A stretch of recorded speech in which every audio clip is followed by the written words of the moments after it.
Puan sebagai wakil, wakil Puan ya, Puan Pusat, dan juga calon legislatif dari Lampung. Lampung berapa Mbak?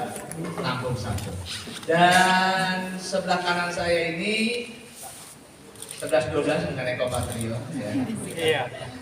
Kacamatanya Pak. Cuma beda di muka, di wajah, di mata, di hidung dan sebagainya ya.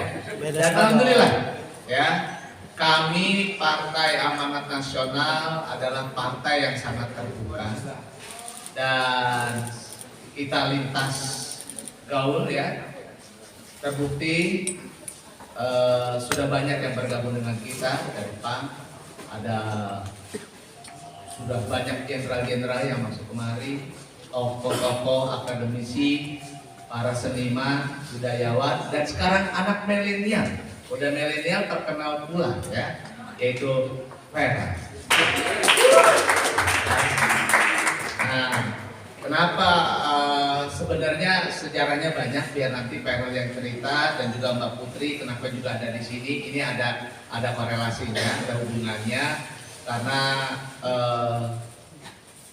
PAN itu memang kalau buat saya secara pribadi sangat-sangat mensupport, mendukung apa yang dilakukan oleh kader-kadernya.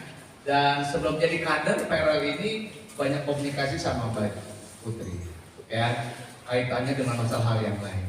PRL curhat tentang udah deh semua deh, dari yang pribadi sampai yang bla bla bla gitu ya, termasuk Mbak Putri juga masalah yang kesendirian juga sama ya, cerita sama PRL. Nah, Eko Patrio ini dicurhatinya juga sama bapaknya juga, sama mamahnya juga, apalagi kemarin dalam hal yang berkaitan dengan KDRT kita juga. Jadi saya sama keluarganya Farel, ayah dan mamahnya ini dekat sekali. Dan kalau misalnya dia masuk ke sini bukan karena ujuk-ujuk kita ajak ya, tapi memang ada ikatan emosional yang sudah lama sekali. Nah, sekarang sebelum saya kasih ke Farel dulu, ke Mbak Putri dulu nih. Mbak Putri, ini gimana ceritanya Farel bisa gabung di PAN, gimana coba? Assalamualaikum warahmatullahi wabarakatuh, teman-teman semuanya. Sebenarnya sampai itu kayaknya udah cukup lama, udah kira-kira 3 hari ya, lebih. Udah mungkin 6 bulanan lebih intens komunikasi, tentu terkait Farel ini punya keinginan yang sangat baik ya menurut saya sebagai generasi milenial. Farel ini pingin gimana caranya bisa ikut membangun, mengabdi untuk bangsa Indonesia. Apalagi Farel dan saya juga paham kalau nanti 2024 itu generasi milenial itu kan hampir 50 atau 60%. Populasinya 60% Mas Eko, jadi jumlah yang nggak sedikit gitu. Makanya kita sering discuss, ternyata Farel itu juga punya interest, keinginan untuk masuk ke politik. Jadi nggak ada juga misalnya kami dari PAN yang meminta atau Farel nyalek di sini bisa nggak seperti itu. Tapi memang dari mulai diskusi-diskusi yang cukup intens, kira-kira keinginannya dia apa. Selain itu juga memang tadi Mas Eko udah sampaikan, saya dan Om Ivan, panggilnya dari keluarga Farel juga lumayan dekat, kami sering komunikasi.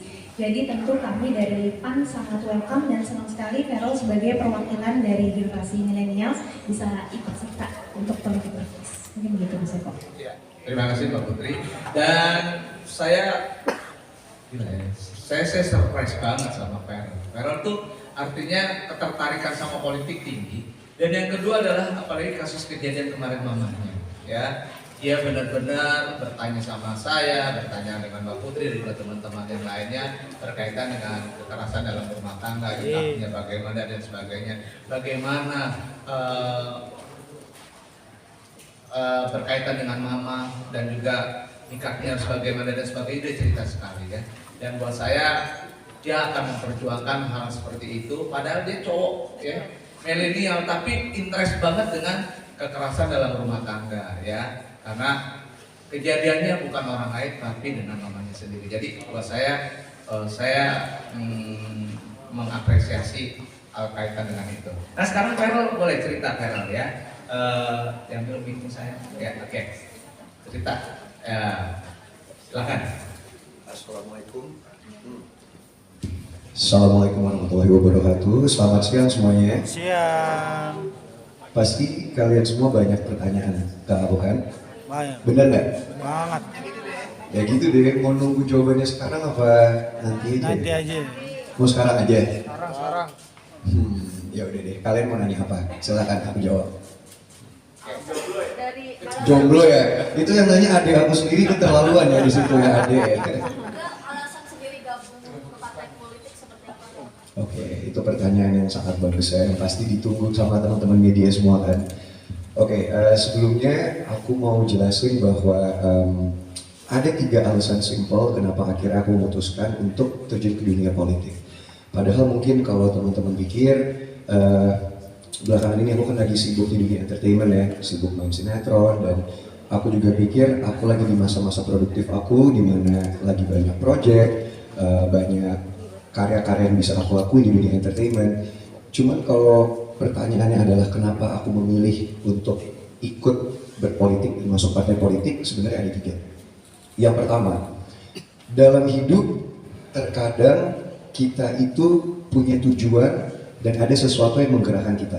Contoh, misalnya kita pergi sekolah, kita kuliah, tujuannya untuk apa? Untuk mendapatkan gelar misalnya, untuk menjadi pintar. Kenapa kita bekerja misalnya? Untuk mendapatkan uang misalnya. Ada yang tergerak karena uang, ada yang tergerak karena gelar. Tapi kalau untuk aku pribadi, dengan banyaknya pengalaman hidup yang udah dilewatin ya, aku tergerak ketika aku bisa membantu orang dan juga membahagiakan orang. Dan itu mungkin adalah salah satu alasan kenapa aku milih ke dunia entertainment pada saat itu. Karena aku melihat, oh dengan aku main sinetron, misalnya aku masuk ke acara TV, banyak orang-orang yang bisa bahagia dan juga banyak anak-anak muda terutama yang bisa terinspirasi. Misalnya dengan apa yang aku capai, bisa apa yang aku lakuin dengan pekerjaan aku. Jadi kembali lagi ke pertanyaannya kenapa ke politik. Yang pertama, karena aku tergerak ketika aku bisa membantu orang. Dan ketika aku menggunakan uang pribadi aku, misalnya mungkin teman-teman media tau lah, aku kalau sama teman, sama sahabat, sama keluarga itu aku royal banget. Tapi scope-nya, ruang lingkup yang bisa aku bantu hanya sekedar di situ aja. Tapi ketika aku menjadi diplomat, menjadi politisi, jumlah orang yang bisa aku bantu akan jauh lebih banyak lagi. Itu yang pertama. Yang kedua, mama aku. Mama dan papa aku adalah 2 sosok yang sangat menginspirasi dan juga orang yang sangat berinfluence dalam hidup aku. Aku udah melihat mama dan papa di dunia politik dari aku kecil. Kebetulan mama 10 tahun di DPR, papa adalah orang yang dulu membimbing mama masuk politik. Jadi dari kecil tuh aku udah melihat mama kampanye, mama turun ketemu sama konstituen-konstituen, mama bisa membantu banyak orang, dan di situ ada kebahagiaan tersendiri yang aku lihat bahwa ketika kita bisa berguna dan bermanfaat buat banyak orang, itu ada satu kepuasan dan kebahagiaan tersendiri yang harganya tuh tak ternilai gitu. Jadi aku lihat apa sih emangnya mama tuh di DPR ngapain sih kerjanya? Kan fungsi DPR ada 3 ya, legislasi, anggaran, sama pengawasan. Tapi yang paling penting yang benar-benar ngena di hati aku ketika mama turun ketemu orang adalah tugas DPR adalah untuk menyerap dan juga menjadi kepanjangan tangan, menjadi jembatan buat aspirasi-aspirasi masyarakat. Dan aku merasa seperti yang Kak Putri bilang tadi, sekarang jumlah milenial sama Gen Z itu kita mendominasi. Kita 50-60%. Jadi alangkah baiknya kalau aspirasi-aspirasi dan juga keinginan-keinginan teman-teman aku yang seumuran aku, milenial dan Gen Z, itu bisa diwakilkan oleh orang yang juga milenial, yaitu aku. Dan yang ketiga, seperti yang aku bilang tadi, dengan aku di politik, aku akan bisa menyentuh hidup lebih banyak orang, membantu lebih banyak orang, dan aku rasa hal itu adalah yang membuat kedua orang